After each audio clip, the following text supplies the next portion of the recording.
Hi, I'm Dr. Jo Torres. Today we're going to be talking about your goals. And as you've known from some of my past videos, I get a lot of really great information off the internet. And one person that I've encountered actually just recently, although a lot of people have been listening to him for a while, is Anthony Robbins. And while he doesn't talk about really new stuff or have really, enlightened ideas about brand new things, he talks very well about issues, about concepts, about ways of living that we've heard before, and clearly puts it into pieces so that you can take it and you can apply it to your own life. So there's one recently that he presented out there a couple years ago called New Year, New Goals.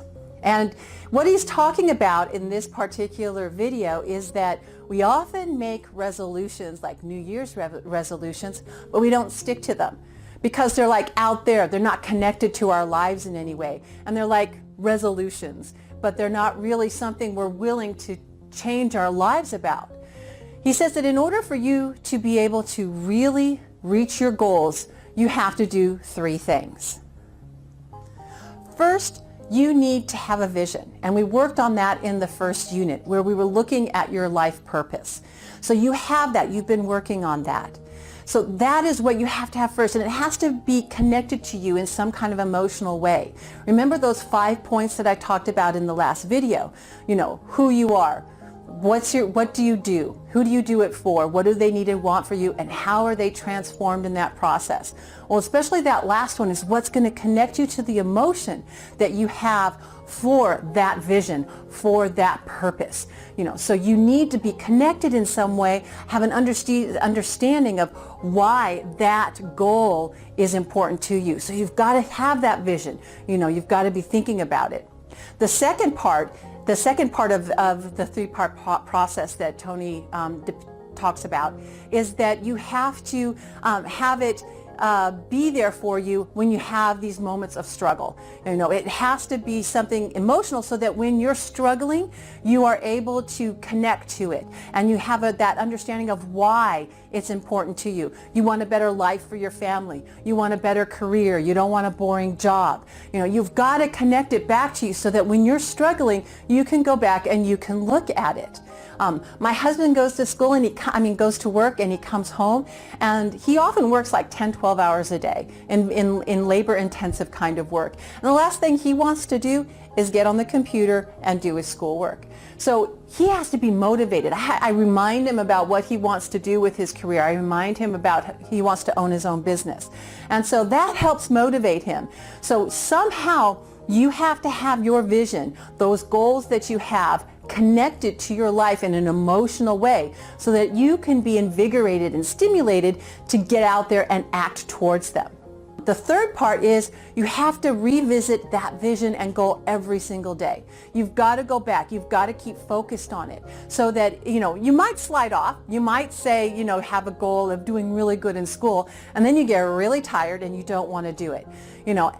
That's okay. You don't have to focus on where you didn't do your best.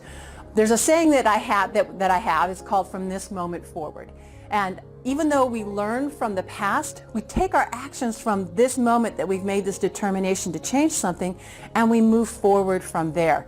And so when you're revisiting those goals, that vision that you have, don't focus on where you went wrong. Learn from it, but focus on what am I going to do today to move forward in the goals that I want to reach. So you have to connect your goals to a vision. It has to be an emotional connection. You have to use them when you start to struggle to keep you motivated, to keep you moving forward. And then you have to look at them every single day. You have your vision board. You're doing just that. Use your vision board to help you focus in on where you want to be when you've reached your goals, your academic and your career goals. Everybody wants to feel like they're accomplishing something. This is something that is important in many different faiths that are out there, different programs that are out there for living a fulfilling life. We as human beings want to feel like we're achieving something, like we have a purpose. And when we don't have something that we're working for, you get depressed and tired and you want to sleep all day or you're on video games all day. We want to have a purpose. We want to achieve things. When we feel like we have a purpose, that's when we feel happy, when we feel like I can conquer the world.